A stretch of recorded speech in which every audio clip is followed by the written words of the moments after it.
Ready to find out how to handle temper tantrums in 1-year-olds? This one's for you.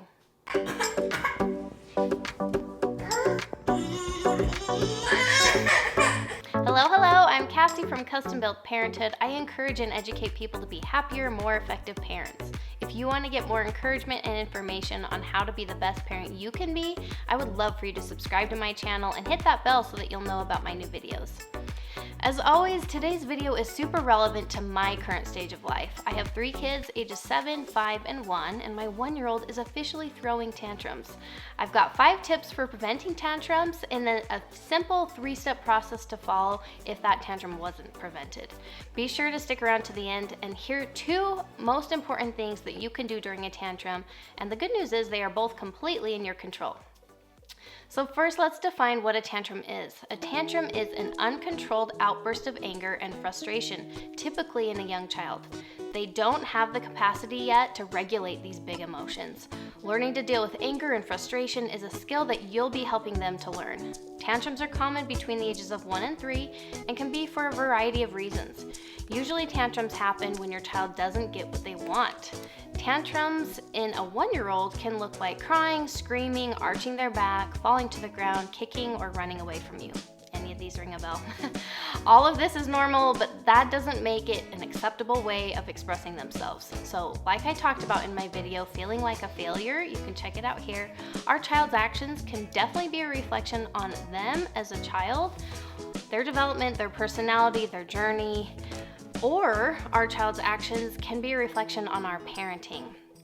So it's crucial to remember that your 1-year-old throwing a tantrum is completely normal for their development. Having said that, it's also just as important to recognize your part of this equation. As their parent, you do have the responsibility to teach them how to express themselves in a healthier way. Your reaction to your child's tantrum determines if they'll grow out of tantrums or if they'll only get more intense as time goes on. So first, I have 5 tips for preventing tantrums. We want to set our child up for success. So if you can avoid tantrums altogether, it's definitely worth doing. Make sure their basic needs are met. That's the first thing. Ensure that your child is getting enough sleep. I showed you how to do this up here. Is getting good nutrition and has a consistent routine. Tantrums are much more likely to happen when your child is tired, hungry, or overstimulated. Take extra note that there should be a calm and quiet time built into their routine, as well as a time to play and get their energy out. So that's a little side note on the routine.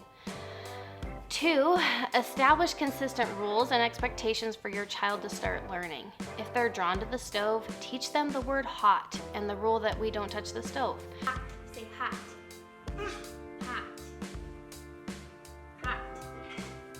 If they always want to eat treats, teach them the word 1 and the rule that we only have 1 treat a day.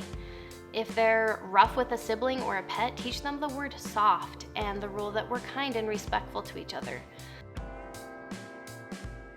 Be soft. You're being soft.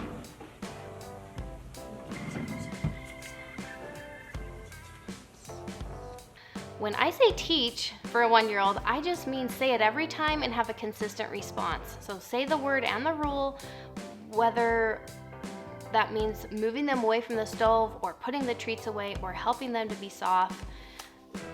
All those things are teaching your child, which leads us to number 3. Keep off-limit items out of sight and make off-limit spaces unavailable.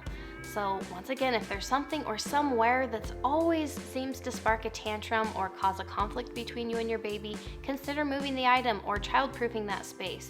I talked about the decision to move my plant up onto my bathtub when my baby was starting to walk. You can check that video out here. But put those items up high or choose to use child locks to create a more yes space for your baby. As a general rule, the more times you're telling your baby no, the more times they're gonna have a tantrum, so try to avoid those things altogether if possible. Number 4, give them choices and control whenever possible. Tantrums often happen because your baby is frustrated about something that is out of their control. They want to stay longer, but you're saying it's time to leave, or they want another treat, but you're saying all done. Giving your baby more control over their life can reduce the number of tantrums that they're having. These choices should be about things that have nothing to do with the rules or boundaries. I want to give you some examples of these choices that you can give your baby. So when getting them dressed, morning or night, hold out 2 options and let them choose which they would like to wear. Do you want to choose? Yeah. When it's time to read books before their nap or their bedtime, allow them to choose which book they would like to read. This one? Oh dear! When walking somewhere, ask if they would like to walk by themselves or hold your hand.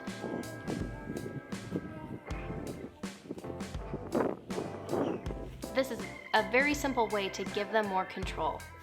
Number 5, get in the habit of giving time or amount warnings. This has been incredibly effective with my 1-year-old and continues to eliminate so many tantrums. It took time and consistency for him to learn the meaning of one more, but now he understands exactly what it means. This works for time, so like 1 more minute, as well as the amount, like 1 more cracker or 1 more turn. Okay, 1 more time. 1 more time. Okay, all done. All done. Good helping.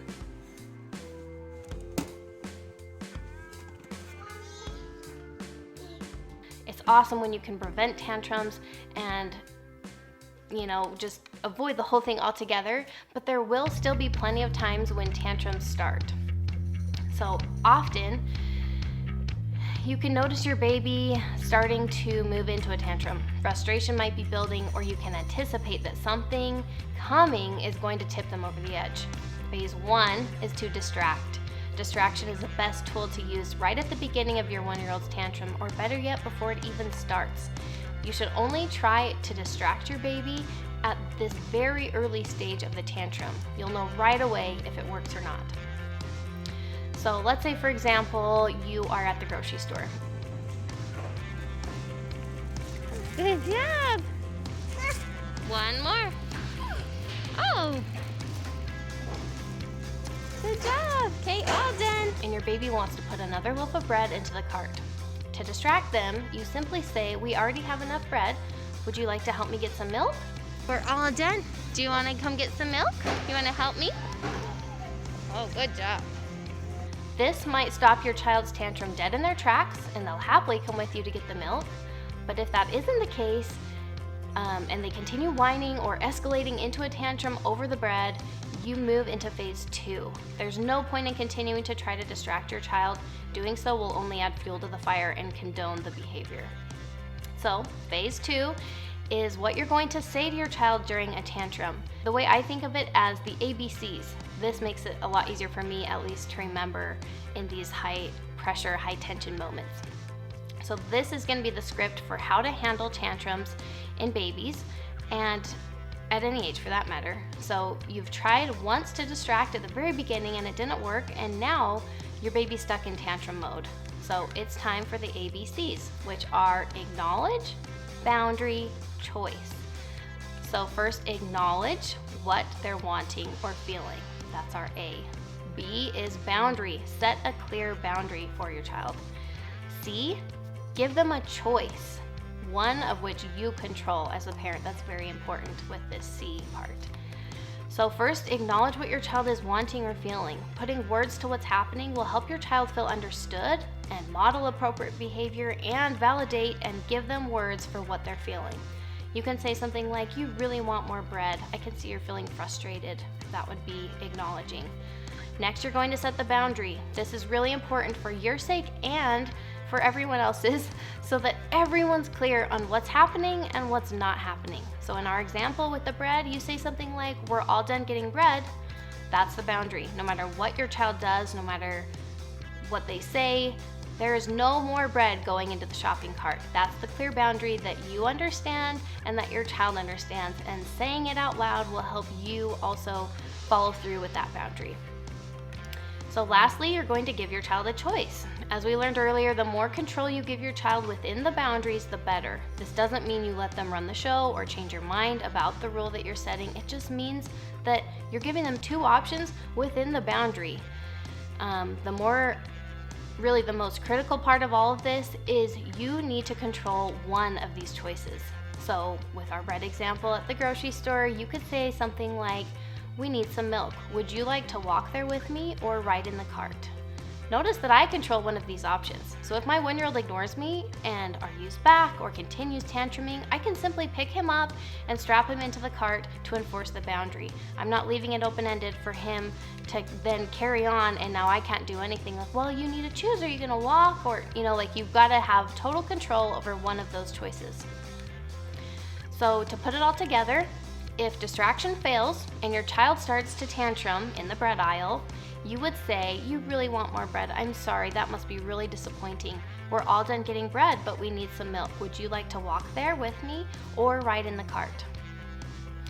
So that was all phase 2. Phase 3 is to ignore. So after your ABC statements, there is no need for further communication. You give your 1-year-old a few seconds to make a choice, or you'll make one for them. You'll follow through with the boundary and ignore any further outbursts. Ignoring them avoids fueling the tantrum and sends a very clear message that a tantrum will not accomplish anything for your child. A couple side notes that are actually the most important things to remember when your 1-year-old is throwing a tantrum. The 2 things are, number 1, keeping control of your own emotions, and 2, staying firm in the boundary. So really, your most important focus above anything else is staying calm and collected. I've talked about how to avoid blowing up. You can check that out here. And it's definitely relevant during your child's tantrums. A tantrum can bring out the worst in us as parents, but a negative response from us is just as much encouragement and kind of condoning the behavior for your child as a positive one. So you really want to remain completely neutral. Once you're calm, the next most important thing for you to focus on is to stay firm in the boundary. I'm straight up gonna tell you, don't ever give in to what your child is wanting during a tantrum. The second you do, you're teaching them that if they throw a fit, they'll get what they want. So there might be times that you said no or establish a boundary on a whim or as a knee-jerk reaction, and then after the fact realize you're actually being unreasonable. This has totally happened to me. But while I'm all about having humility and correcting our mistakes as parents, I highly recommend you wait to do anything until your child has regained control of their own emotions and has asked in a more appropriate way. It's super relevant, like when their kids are older. It's not as relevant when you have a 1-year-old because boundaries are usually pretty clear cut at this stage, but definitely once your child gets a little bit older and more vocal, you will definitely find yourself in this boat more and more. So just remember, staying calm shows your child they can count on you to be calm and kind and respectful no matter what. And staying firm in the boundary teaches them that the rules don't change, and it's gonna not encourage that bad behavior. So if you enjoyed this video, give it a thumbs up. It really helps my channel reach more people just like you, and we'll see you next time.